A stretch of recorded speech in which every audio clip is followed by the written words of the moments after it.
бояд то ҳадди қудраташон ҳадаф гузоранд ки ба шарике издивоҷ кунанд ки дорои бемориҳои меросӣ набошад ва аз издивоҷ бо хешу ақрабои худ худдорӣ намоянд.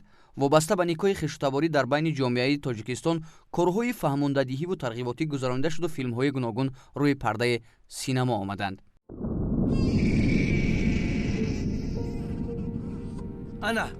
ана занак шуниди чунин як филме ки чанди қабл аз ҷониби коргардони ҷавон ватандор Шеров рӯи пардаи синамо омад, дар бораи оқибатҳои нохуши никоҳи хештаборӣ қисса мекунад. салом алейкум.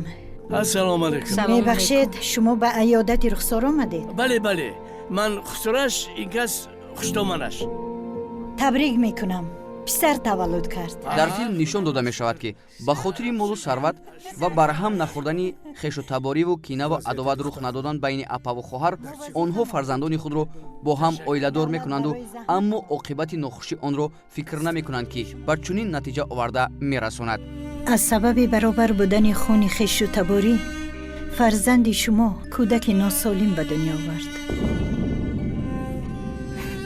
خاک بر سرم.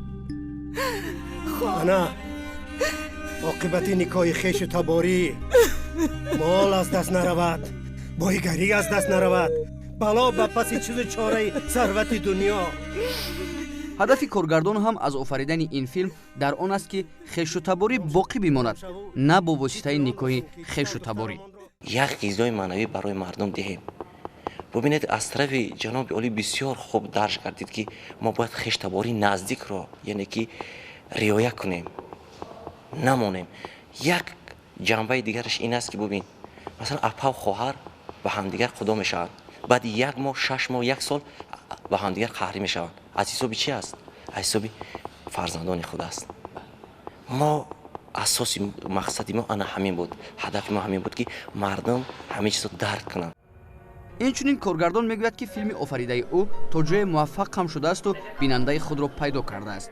баъде ки ба навор омад, аз телевизиони синемо пахш гардид, аз диди мардум, аз шунида мумкин аз мардум чӣ хел филм қабул шуд ва ҳар гоҳ мардум мепурсиданд ки яъне ки давомаш кай мебарояд.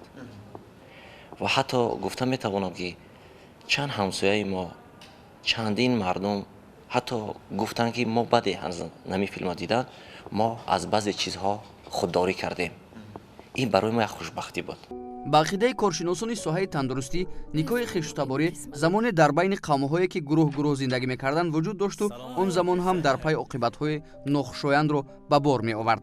вақте ки аяк қавм дар давоми 100 солҳо ё 10 солҳо насл медиҳанд зери ҳамун таъсири омилҳои бади беруна ки ба саломатии инсонҳо таъсири манфӣ дорад ва саломатии инсонро коста мекунад, ин қавмҳо, ин осебҳо дар ин қавмҳо ба ҳамун генҳои ки дар генҳо ҳамаи хотираи зиндагӣ мо сабт мешаванд, дар ӯ акси худаш мемонад ва ба фарзанди худаш ина чи таҳмил мекунанд ва ҳамин осебҳо муҷиб мешаванд ки баъзе аз генҳо, баъзе аз хромосомҳо шикаста мешаванд ва дар натиҷаи издивоҷ кардани як духтарак ё як писарак аз ҳамун як қавм ё маҳал ки ҳардушон зери таъсири омили беруна осеб дида буданд, кӯдаке ки дар онҳо дар оянда таваллуд мешавад бо ин ва ё он иллати модарзодӣ таваллуд мешавад.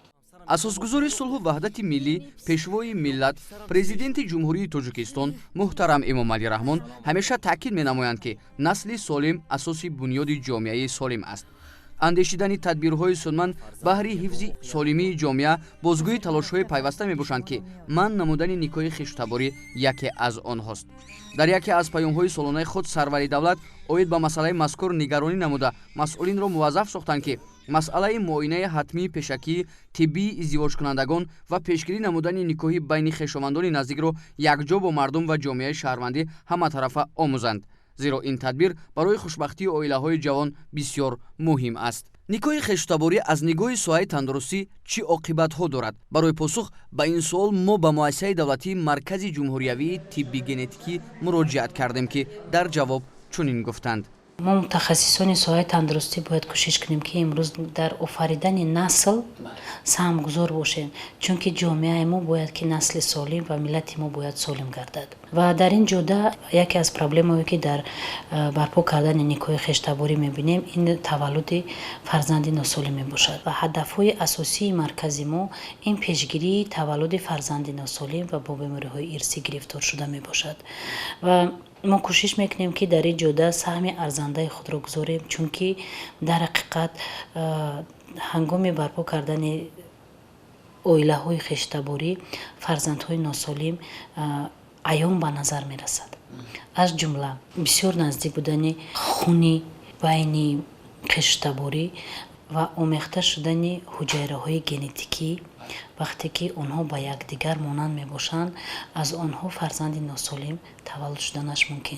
زندگی با همه تضاد و مشکلاتش بین زن و شوهر باز هم زیباتر و رنگین تر است و هر یک پدر و مادر میخواهد که فرزند سالم داشته باشد و به خاطر پیشگیری کردن همین نیکوی خش و تباری امروز در جمهوریمون با دستور و سپارش‌های به واسطه اساسگذار صلح و وحدت ملی پیشوای ملت پرزیدنت جمهوری تاجیکستان محترم امامعلی رحمان مرکز تشکیل کرده شد که آنجا معلوم میکند که تا کجا نیکوی خش و تباری به منفیت کار است، یعنی به خاطر معین کردن نقصان‌هایی که بین خش و تباران هست این گونه تجهیزات ها در مرکز جای داده شد و طبیبان هم تلاش میکنند که معلوم کنند نیکوی خش و تباری چه عاقبت دارد و فهمند که نیکوی خش و تباری نه به خودشان تاثیر دارد، به فرزندا و آیندهشان تاثیر دارد که این برایشان خیلی مشکل است و نگران کننده باقی خواهد ماند.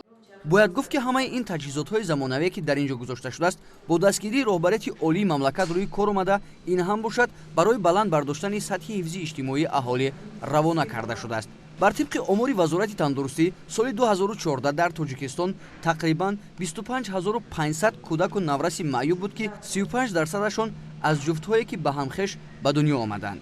مورد به ذکر خاص است که در نتیجه اندیشیدن تدبیرهای ضروری و کارهای فهماندهی و تشویقاتی نیکوی خش و تباری به تدریج کم گشته است. از روی تحلیل‌های اموری برمی‌آید که نیکوی خش و تباری در سرتاسر کشور سال از سال کاهش یافته، اما حالت‌های به نظر می‌رسند که بعضی شخصان دیده و دانسته باز به نیکوی خش و تباری دست می‌زنند. گفتن به مورد است که آفرندگان این فیلم هم با این راه تا جای توانستند بار دیگر جامعه را آگاه سازند که نیکوی خش و تباری عاقبت خوب نداشته، حتی میتواند که تأثیر خود را به گنفاند ملت برساند.